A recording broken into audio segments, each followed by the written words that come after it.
You are standing in the kitchen early in the morning, still half awake, when you hear it again. Chirp, chirp, chirp. Not one bird, a whole crowd. Outside the window, the feeder is shaking like something is attacking it. Small brown birds are everywhere. Seed shells are scattered across the patio. One hops onto the table as if it owns the place. Another drops to the ground and starts kicking dust into its feathers. Then, just above the window, one disappears into a dark little gap near the roof. And when a quieter bird lands nearby, the sparrows rush it away. That is usually the moment most people decide. Pest, bully, problem, you probably feel it before you even think it. Again, these birds are ruining everything. The first instinct is to scare them off. Block the nest, take down the feeder, seal the hole, maybe even get rid of the bird for good. But before you decide that little brown bird is only a thief, watch one sparrow fall on my own for a few seconds longer. Because something strange is happening. It is not just eating, it is watching the sky, it is listening, it is measuring distance, it is carrying something in its beak. And the part you are angry about may be the only reason it is still alive. Most people misread the house sparrow because the bird does not behave like the kind of wild animal people want to admire. It is not rare. It is not shy. It does not stay deep in the woods where it can be safely romanticized. It lives right beside you. It shows up on gutters, vents, sidewalks, barns, street signs, cafe tables, parking lots, roof lines, and backyard feeders. It lands close. It chirps loudly. It moves in nervous little bursts. It argues with other birds. It pushes into spaces where you do not want anything living. And that nest near the roof? It does not look beautiful. It looks like a problem made of dry grass. But here is the strange part. The house sparrow is not living close to humans because it is stupid. It is living close to humans because it has learned how to survive beside creatures thousands of times larger than itself. Think about that. To you, your yard is a yard. To the sparrow, it is a battlefield with food in the middle. The fence is a lookout tower. The hedge is a hiding place. The patio chair is cover. The feeder is a crowded market. The roof gap is a fortress. The open sky is danger. Every short hop is a decision. Every pause is a calculation. Every sudden burst of movement has a reason. But if that is true, then why does this tiny bird choose your house at all? Why not a tree? Why not somewhere quiet? Why live near windows, cats, cars, shrug cars, people, doors, noise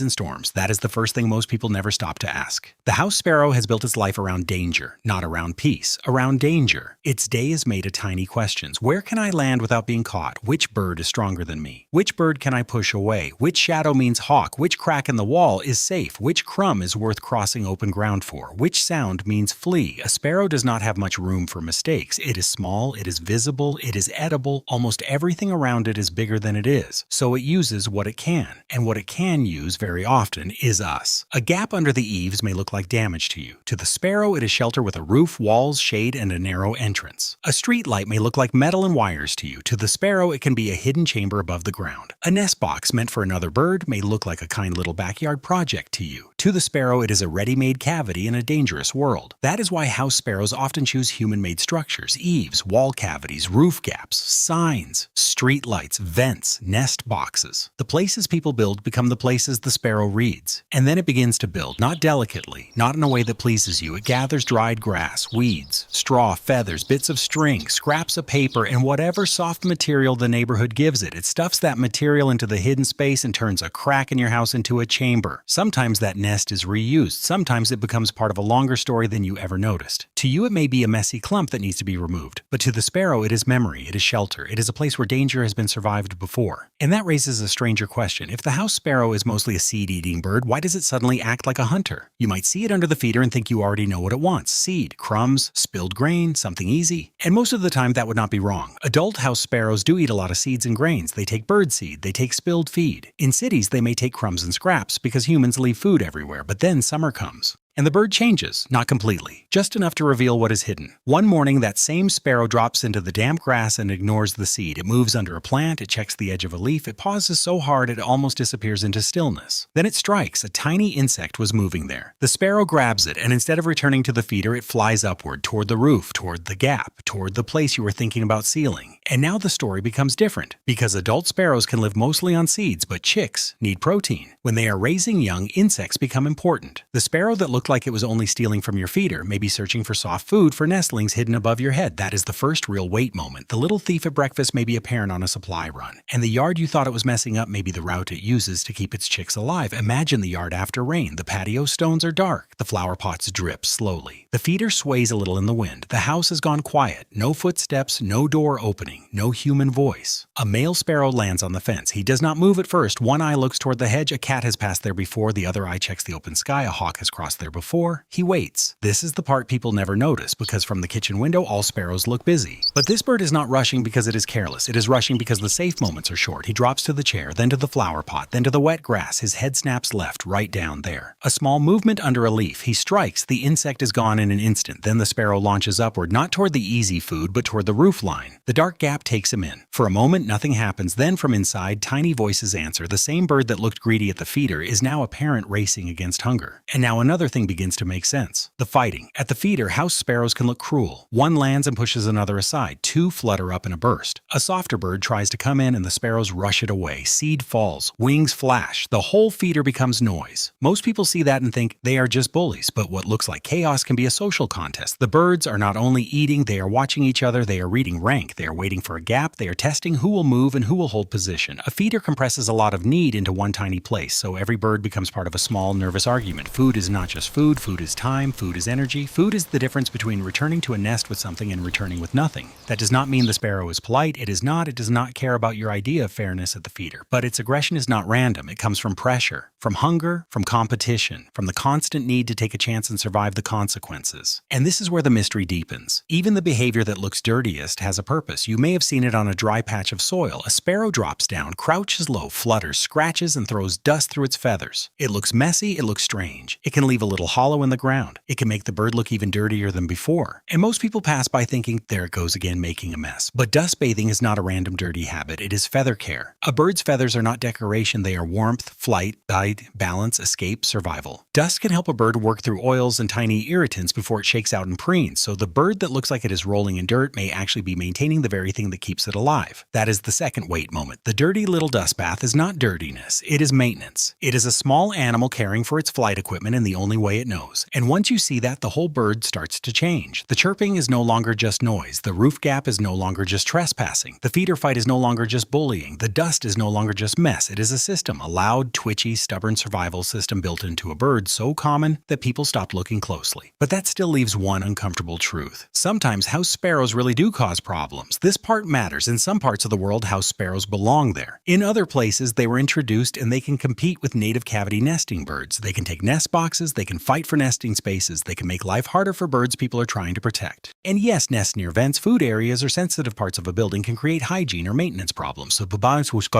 point is not that every house sparrow conflict is imaginary. The point is that the bird is not evil. It is not dirty because it wants to offend you. It is not loud because it has no purpose. It is not bold because it has no fear. It is bold because a fearful bird that waits too long may not eat. The strongest twist is this. The house sparrow is usually not dangerous to you. It is dangerous to the story you created about it. The story says this bird is worthless, but it may be feeding young in the roofline. The story says this bird is dirty, but it may be caring for its feathers. The story says this bird is greedy, but it may be taking a risk every time it crosses open ground. The story says this bird should be killed. But what you may actually need to remove is the condition that attracted the conflict. That is a very different thing, because when you stop seeing the sparrow as a villain, you can finally see the pattern. Why is it at the feeder? Because the food is easy and concentrated. Why is it under the table? Because crumbs are there. Why is it in the roof? Because there is an opening. Why is it near the vent? Because the structure gave it a hidden space. Why is it coming back? Because something about your home worked. The sparrow did not create the gap. It found it. It did not invent the spilled seed. It followed it. It did not choose your yard because it wants to ruin your morning. It chose your yard because the map made sense. And that is where the hidden benefit appears, but not in the exaggerated way people sometimes say it. A house sparrow is not a miracle worker. It is not going to save your garden. It is not a tiny sanitation crew with wings, but it may help in small, believable ways. It can eat insects, especially during the season when it has young. It can feed insects to chicks. It can pick up small scraps, seeds, crumbs, and spilled grain. And sometimes just by showing up again and again, it reveals what is happening around your home before you noticed. A crowd of sparrows at the feeder may tell you too much seed is falling. A nest in the roofline may tell you there's a gap that needs proper repair. Birds gathering near outdoor food may tell you scraps are being left behind. A nest near a vent may warn you that a hidden space should be handled carefully after breeding is over. The benefit is not that the sparrow is perfect. The benefit is that the sparrow is honest. It shows you the weak points in the little world around your house. It shows you where food collects. It shows you where shelter exists. It shows you what your yard becomes when you're not looking. And then the question is no longer, how do I punish this bird? The question becomes, what is attracting the conflict? That question changes everything. If the sparrow is simply feeding, maybe nothing needs to happen. If the feeder is being overwhelmed, change the setup, reduce spilled seed, clean the area beneath it, choose feeder styles that are less easy easy for large sparrow crowds. Avoid food mixes that scatter everywhere and turn the ground into a second feeder. If the sparrow is nesting in a place that is not dangerous and not causing damage, the calmest response may be to wait. If it is nesting somewhere risky, like near a vent or inside a problem area, do not act in anger.